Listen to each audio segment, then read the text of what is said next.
Hi guys!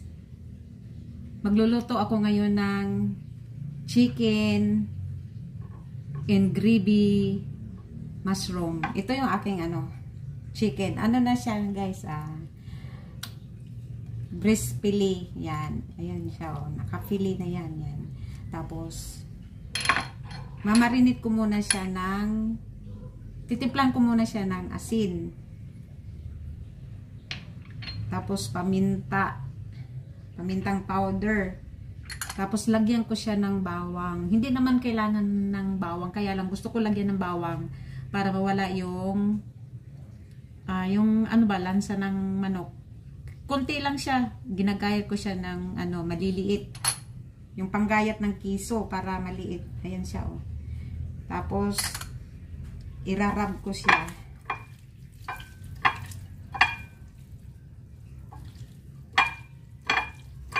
Irarab ko ng maigi para magkalasa. Yan, itatabi ko muna yan siya ng 30 minutes.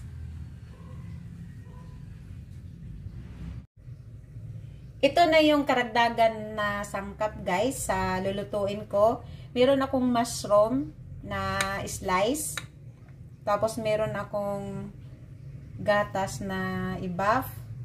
Tapos karagdagan na paminta, panibagong paminta na durog. Tapos meron akong harina. Tapos butter. Tara, magluto na tayo. Ngayon mag-start na tayo magluto. Dito sa aking teflon, maglagay ako ng kunting butter.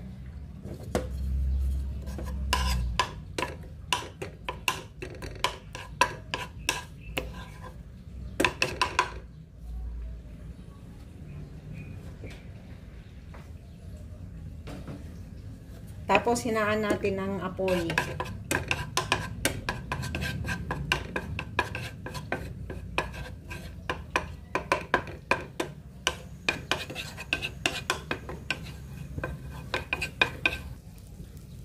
Tapos ilagay ko na yung manok.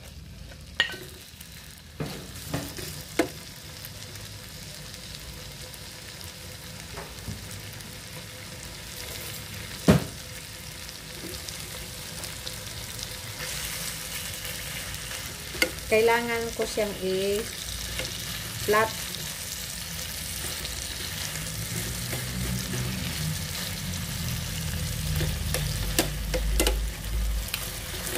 Hintayin ko siya na mag-brown.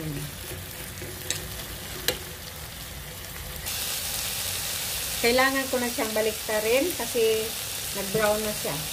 Ayan na, nag-brown na. Ayan.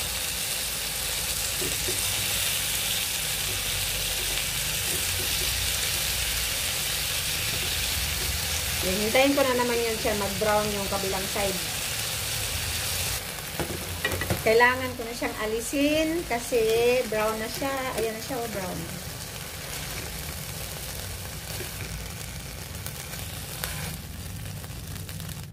Dito sa kawali na ito, dito ko pa rin ako magluto. Lagyan ko siya ng konting butter.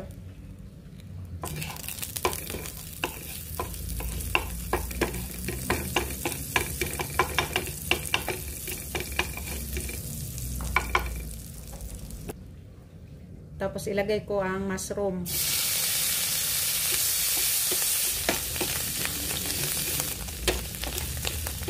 Tapos ilagay ko na yung flour.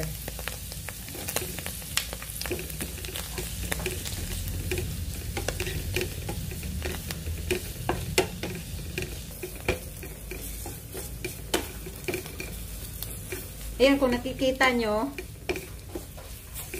nag-brown na yung flour at mabango na rin siya. Lagyan ko na siya ng gatas.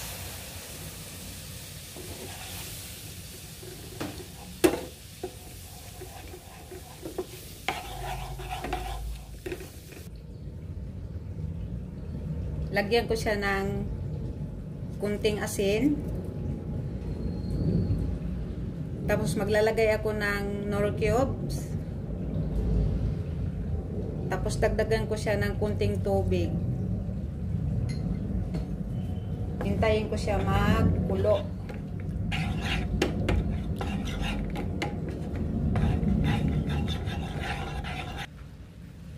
Lagyan ko muna siya ng paminta.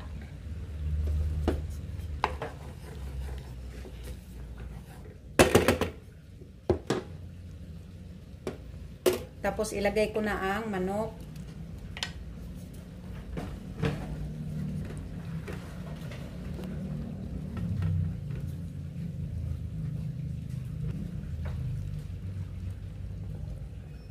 Takpan ko muna sa saglit. Pagkatapos na ilang minuto, tingnan natin ha. Ayun na siya guys. Ang bango. Tsaka ang sarap. Tinikman ko na ito. Tama lang yung lasa. Tsaka okay na ito guys. Thank you for watching. Bye!